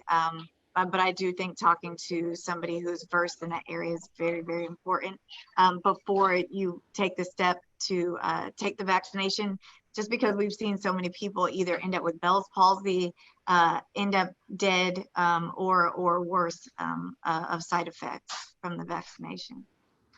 And that dovetails to a question that I wanted to pose to Brother Arif for the benefit of our listeners. As you were just saying, as Attorney Jones was just saying, that, the side effects, for the benefit of our listeners, Brother Arif, the polio vaccine comes to mind, that at some point had some detrimental effects. Can you would you be able to elucidate or give some, brief historical perspectives on why particularly our community, the Black community, should be extremely cautious of this vaccine? Well, I think the main thing, the Honorable Minister Louis Farrakhan, is something wrong? I can't seem to get my picture on the big screen. I'm up. Can you hear me? We see you and hear you. Oh, okay. All right. Now, see, it looks like y'all can all get on the big screen. Look like when I start talking, okay. You're on the big screen. Now I'm on the big screen. Thank you, Jesus. Yes. I don't want to be, here's the point. The history of the treatment of Black people in terms of medical experimentation is literally historically notorious. And though people are brushing aside the Tuskegee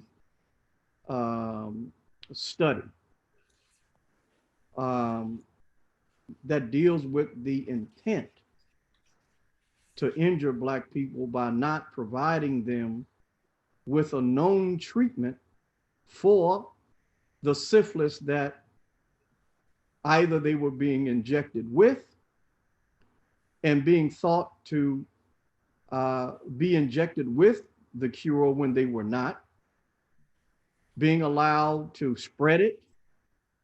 This shows a malevolence of mind, a state of mind of hatred against Black people that we have endured ever since we came here to the United States of America. We must not forget not only Tuskegee, but our sister Henrietta Lacks, who they stole from her cells that they called really indestructible, and stole them from her family and have been using them and making money from those cells ever since they have done this. This is wickedness. We know about the experimentation on prisoners in the prison. There are two books, and one I remember that deals with the experimentation of blacks in prison. Is called Acres of Skin. And it's a book that documents the horrific experimentation on black people. And then there was another book, I think it's called Medical, man, I wish somebody could text me the name of that book. It's Medical Apartheid. Yes, Medical Apartheid. This shows us the range of viciousness and hatred, as well as there have been many studies that have shown how black people are mistreated in medical situations and allowed to literally die because they're either not being prescribed the right stuff. So there's racism literally in the medical field. And their doctors, they are taught how to treat blacks in terms of what they prescribe for them differently from what they give to whites. These are facts that can be proved. So when you look at the history of the genocide, this is all a part of genocide of black people. And you can use the kind term as they are trying to use vaccine hesitancy. No, it's not vaccine hesitancy. We know your history of what you have done against us and the Native Americans and others. And so we have every right to be cautious and to not trust. And then, of course, the key to all of this is when a man like the Honorable Minister Louis Farrakhan stands up and says that he's bringing us a message from on high, and that he's issuing to us the revelation he's receiving and the warning to us that this vaccine is death and that it's a part of the culling of the population, then we have every right to question seriously. And the truth of the matter is the only way to ever be sure that what they're offering is safe to us is we have to establish our own laboratories, and we have to have the ability to do our own scientific research among us to determine whether or not it's safe, because the truth is we do not trust the enemy. And thank you for that. As far as vaccine hesitancy, that's not a legal term. So want you all to be clear on that. But vaccine liability is a legal term, and which is what we're trying to bring to your attention on today, to know all of the legal issues and avenues that you are going to have to face wherever you stand in terms of your research and understanding of what's actually contained in the Moderna TX or the Pfizer vaccine. Explore everything and make sure that you are well informed of what's going on. And like I just told you, there is fact sheets, there's information out there that you can go straight to the CDC website. You can go to the FDA website to become educated about these products and to make sure that you are aware of what the declarations mean. I mean, there have been over, I think now at this point, there is 5, this is the 5th Amendment Declaration under the PrEP Act that was just done on January the 28th of 2021. There's advisory opinions. The last one was January the 12th of 2021. So there's so much information out there. And I think as the discussion was saying earlier, it changes so swiftly and quickly, and at the stroke of a pen, you know, based on where you are, things can change in a matter of seconds as far as your rights and the liability concerning some of these things that we're talking about and discussing today. And I think Attorney Michael Muhammad made a great point earlier that we're looking at Supreme Court. And so some of these issues are going to go all the way up. And what we thought that may happen 5, 10 years ago, I'm going to say even 2 years ago, may not be the same, you know, when we address these same legal issues on today and in the future, as we continue to, you know, explore what are your rights in a global pandemic. But you all have been on fire, giving so much good information. And I'm telling you that this is something I don't think that I've seen anywhere. I have not seen a group of Black professionals with the expertise that you all have to share this. And this is free, okay? Yet you're sharing this information. People, you know, go in and they pay consultations for thousands of dollars, you know, to be able to get direction and advice. And that is because we are definitely interested in your well-being and here to serve.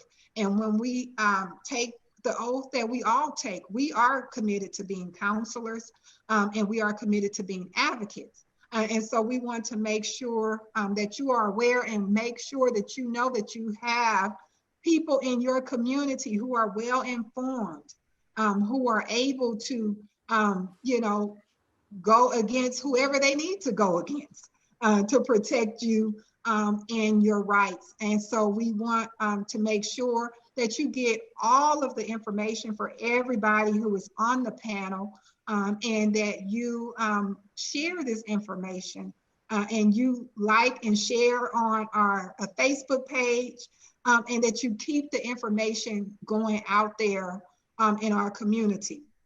And so I wanted to keep the discussion going as far as the ability to have informed consent of where it is that, you know, we're leading to having this whole pandemic of being able to say that we're, you know, we're going to do this or do that, or whether we are going to decline to be immunized and all of that. But I also wanted to make a point. I don't think that we did put out there that you all, because we're talking a lot about employment and, you know, what we could probably face, you know, with an employee relationship, but you also have the right to start your own business.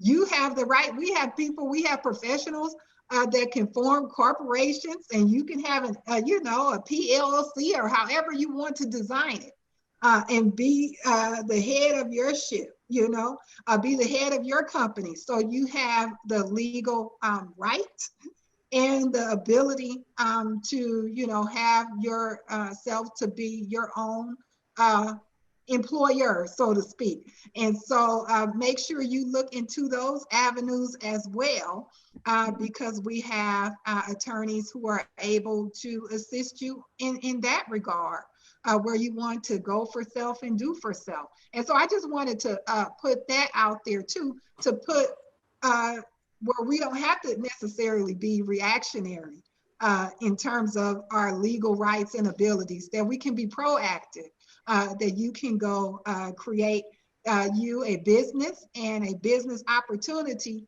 in this climate as well, with all of the things that we're seeing that's going on in terms of the EEOC and all of that. We just have so many things available from the legal community that's there for you. So I just wanted to put that out there before we go to our next questions, that there are also proactive things that we can do to address some of these concerns we may have.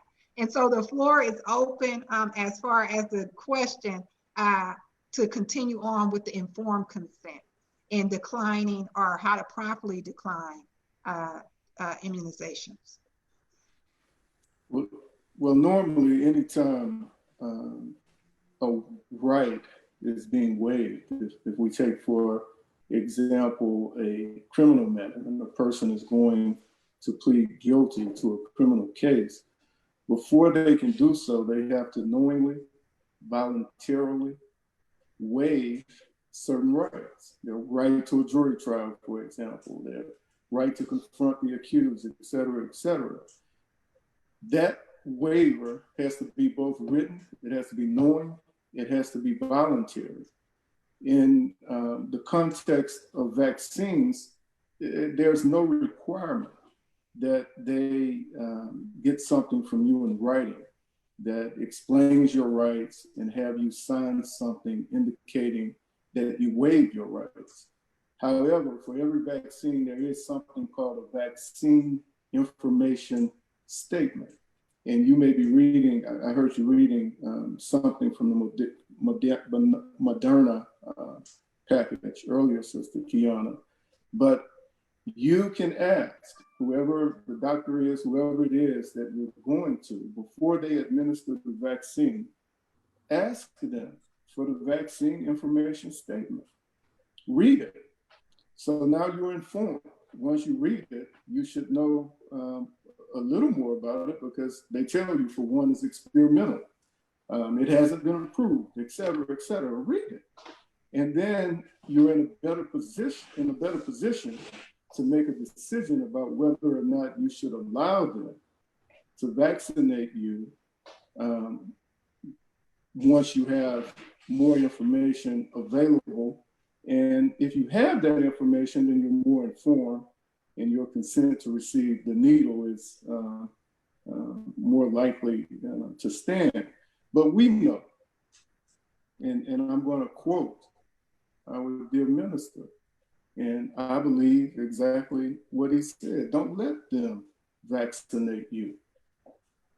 Now, that's a principled stand. A consequence may flow as a result of taking that stance. Now, we have to decide whether we're men and women enough to accept the consequence, whether we're men and women enough to be able to move forward, even if a consequence comes. But for us, and those of us who have a faith-based objection, don't let them vaccinate you, period. Brother But Mike, if you are going to, if you feel that it's necessary, at least do all of the things that you can do to be informed as much as possible about the vaccine before allowing something like that to happen.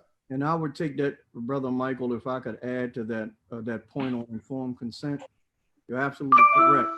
And my particular point of view on informed consent concerning the vaccine is that informed consent to me means, is it safe? Right now, the information that's out there has not established yet that it is safe. And what I'm raising the question is, how can you mandate, because we started off talking about it being a mandate, how could anyone legally mandate you to take that, which requires your informed consent to take, based upon the predicate knowledge that what you're being given is safe? And since it has not yet been proven safe, I would argue that informed consent is not possible, because I'm reading from Big Pharma what they say. So even though they have these fact sheets, which you should read, but as Sister Qiana pointed out, Attorney Manns, pardon me, pointed out, when you read it from the very beginning, it raises the question that there's not a statement saying that this is safe. It's experimental. So for me, informed consent is hard to give in an environment where I decide to take something that someone else is telling me is necessary or is needed by me to take, and you have not been able to establish that it is in fact safe. So I can't grant informed consent under those terms. But you are right, Brother Michael, at the end of the day, they're pushing through. And as we're taught, sometimes the law is expanded for some and narrowed for others. And so when we live in a society like this, where the application of the law is tied very narrowly concerning us, and you, at some point, I said it early in our discussion, at some point you will have to say, notwithstanding this law, it is not a valid law. And so just like during the time of civil rights, you had to fight, and during the time of slavery, you had the abolitionist movement fighting against unjust law. And so in my judgment, a mandate to take a vaccine at this stage is clearly a violation of law, because in fact it is an unjust law, since you have not proved that it is safe.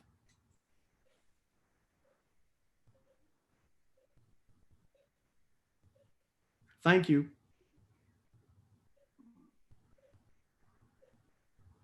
Thank you. I do also have a question that is presented to us on Zoom, which is a little unrelated, but kind of related. If you are a non-custodial parent and the non-custodial parent decides to get a COVID vaccine for a child with a child, is the parent during the visitation period, and that parent knows that the child has an exemption status and it's notarized and all of that due to medical reasons, what rights do the custodial parent have? And see, that goes into so many areas. That goes into informed consent. That goes into liability issue. If there is an adverse reaction to that child, that goes to civil litigation against the other parent. But as far as the family law side of it, in the order that you all have, it determines who has the right to make medical decisions. Mm-hmm. And sometimes those are right exclusively given to one parent, and sometimes they're by joint agreement, and sometimes we include what we call tiebreakers, or those with more expertise in the area, where it would be the child's physician.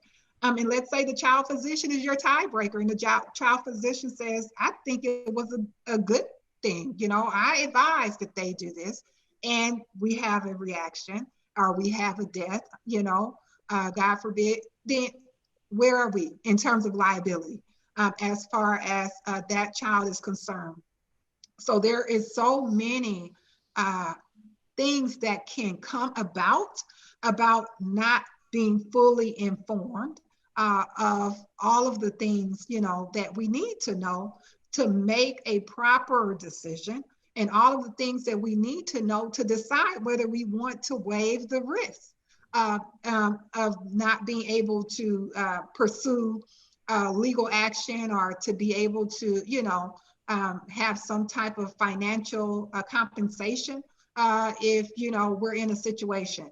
And so these are definitely great questions that you all are posing via Facebook and also on our Zoom platform. So we thank you all for participating and for taking time to join us today. And we are close to coming to an end. And I want to thank you all so much. All of our panelists, you have just been awesome with the information that you have provided on today. I am going to give everyone an opportunity to say some closing remarks and to please provide your information of, how to contact you, where can they find you, your different areas of expertise, because your bios didn't do you justice, but once they contact you, they can learn all about you. So I'm going to start with our brother, the National Council, the General Counsel for the Nation of Islam, Brother Abdul Arif Muhammad. Could you share some closing remarks and also provide your information on where to find you? Well, yes, ma'am. First of all, let me thank you, Sister Qiana, for this great event. And it certainly has been an honor and a privilege to be with you and with all of the other attorneys. It's always good when Black attorneys come together. I remember when I was a young student in law school, in those days, which is in the early 80s, I used to always bemoan the fact that we did not have a network among Black attorneys, and we did not have the mentorship that Black attorneys especially need. And I'm so happy that we have decided as brothers and sisters to generate and create a network among ourselves that helps to give support to one another. So my thanks so much to you for this honored opportunity. I can only say to us that We are living in a very, very strange time. We should be very mindful of everything that we see. Search out everything. Search out everything to ensure that you are as informed as you can be about the decisions that you make for your life. And so we've said so much here today. I don't need to repeat any of that, just to advise us that we should be well informed. And I would also have to say, a part of that being well informed is to read the Final Call newspaper, because the Final Call newspaper is one of the greatest Black news organs in this country, where you will get the information that will keep you informed.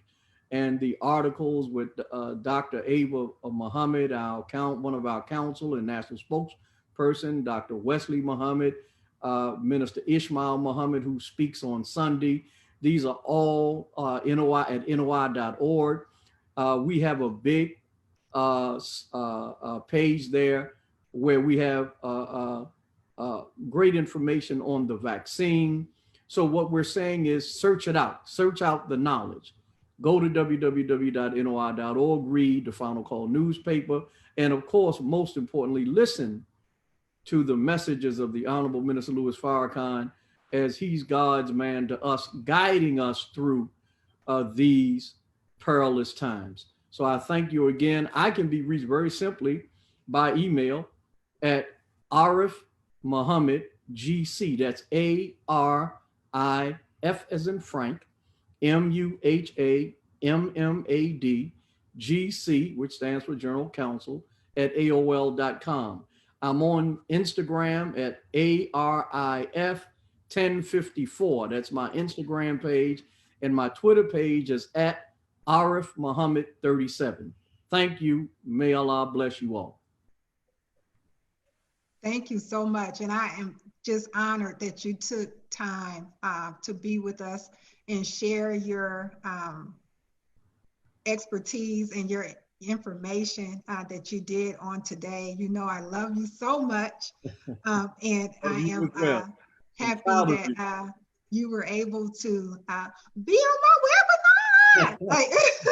So I'm going to move next to Attorney Audia Jones, who graced us with her presence. And since you gave so much information, practical information. And I know you have a baby and you took time to get on here and be with me today. So I certainly appreciate you for taking that time with us today. Yeah, so first of all, let me thank you all. Thank you, Attorney Manns, for inviting me on this wonderful panel. I think just to mimic what Attorney Arif Muhammad stated, you know, we don't see this too often, especially with the amount of information that we have available, just having the Black attorneys get together, because this is a particular instance that is affecting the Black community. So thank you, Attorney Manns, for bringing this together. Thank you, Brother Athill Muhammad, for moderating this. You did a great job. And then to all the panelists, it was wonderful to be on a panel with you all. But for some final closing words, what I would say is, you know, in this day and age of electronics and Google, I mean, there really is no reason for formed, even if we go back to the historical points that were made by Attorney Arif Muhammad. You know, if you know your history, we know that, you know, slaves were looked at as chattel and were experimented on, and then that kind of rolled into modern day slavery, which we have the prisoners, and the 13th Amendment essentially creating continued slavery in the prison system, whereby the experiments are continued to be done. And then if you look into the Tuskegee experiments, where Black women in particular were the objects or the guinea pigs of gynecology. And then of course, Black men were experimented on as well with the syphilis. You know, but when you know better, you do better. And there's no reason that you don't go out and search the information.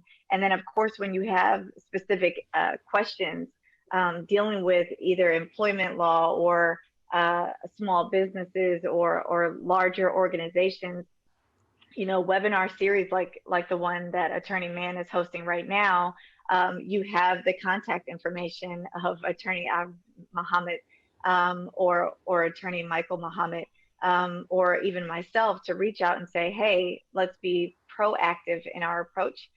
So before you feel like you're in a position where you have to do anything, you know, this is 2021. You don't have to do anything. There are, you know, we have the consequences on one end, and we understand there's something on the other end, even when it comes to employment. Hey, you know, I have this job. They're saying I have to get a vaccination. Well, there's always a flip side to it, where you may have rights and standing, and you might have to let go of that job, or see, you know, what are your alternatives. So I think it's important to be proactive instead of reactive. So number one, research. You know, if not on your own computer or your phone, maybe reach out to a friend or a colleague or family member, and use their internet just to do some research before you subject yourself to the COVID experimental vaccination. And then the second thing is, you know, don't be afraid to reach out to experts in the field. So if you have an employment issue, reach out to an employment attorney. If you have a family issue, reach out to a family attorney like Attorney Manns. And if you have an issue as a small business owner, or somebody that is running an organization, and seeing what your liabilities are when it comes to the COVID vaccination, of course, reach out to someone like Attorney Athill Muhammad. So those are my closing words for our firm. Yes, and I do agree with Attorney Manns. Having your own business puts you in the driver's seat. So I am at the law office of Audia Jones PC, where we handle personal injury cases and employment litigation. We are very active on social media, and keep in mind there, and for many of you, you know, even social media is moderated to tell the story of how they would like to narrate it. But we are very active on Instagram at Audia Jones _law. So that's AUDIA JONES _law, LAW. Or you can follow us on Facebook at Law Office of Audia Jones PC.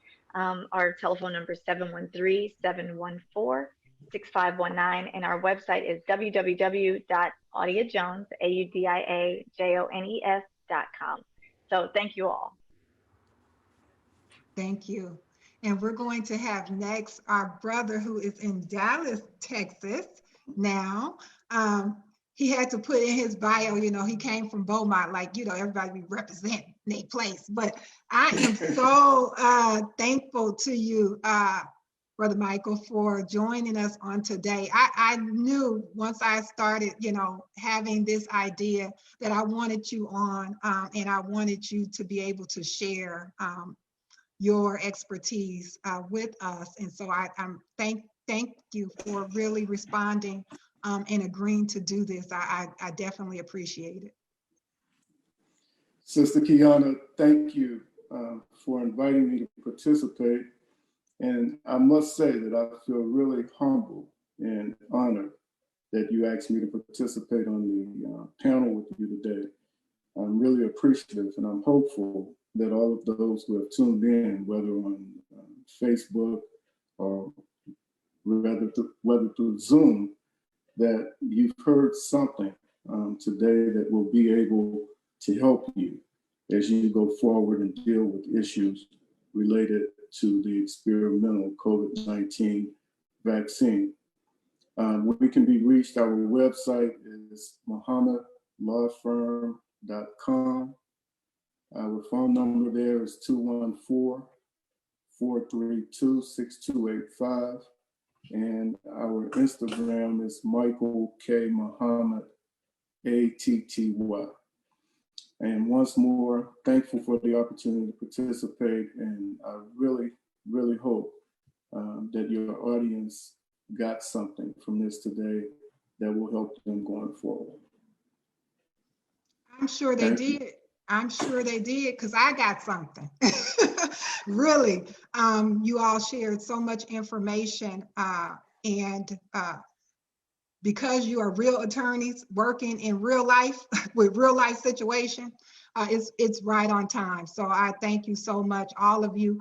And going to have my co-host, who has done an amazing job. You all see us in our matching attire. We came ready for y'all today, okay? And so I'm going to let my co-host share his closing remarks, and I'll read an excerpt from that same article that I opened up with. And just hope that you all continue to follow us and join us every month as we continue with our webinar series. Athill Muhammad. You know, family, I thank you so very much for the opportunity, and for those who joined the panel, and those who, you know, were kind enough and courteous enough to allow us to be in your homes, your living rooms, wherever the situation might be that you're getting, you know, this live stream. And even if you are watching it, you know, on rebroadcast, whatever the situation is. You know, I'm reminded, family, and I want to remind all of us that this is ever evolving. And as Attorney Jones said, and everybody else has written, in fact, I said on the panel, that we must be proactive. This, as Sister Qiana Manns said, this is affecting so many aspects of, you know, our community and, of course, the country. As you know, that I, you know, handle matters dealing with civil rights, police misconduct issues, employment laws from the employee side, and I also represent people who are accused of crimes. The thought on all of this is that because this is ever growing, companies, if you're dealing with it from the employment standpoint, prisons, if you're dealing with from prison standpoints, as we are attorneys, as we know that practically every week or every other week, whatever the situation might be, and I know here in Texas, there are often mandates that come from the Texas Supreme Court guiding the courts. The federal courts have come up with so many different mandates as this thing is moving forward. My point on all of that, family, is this: we also have to be proactive.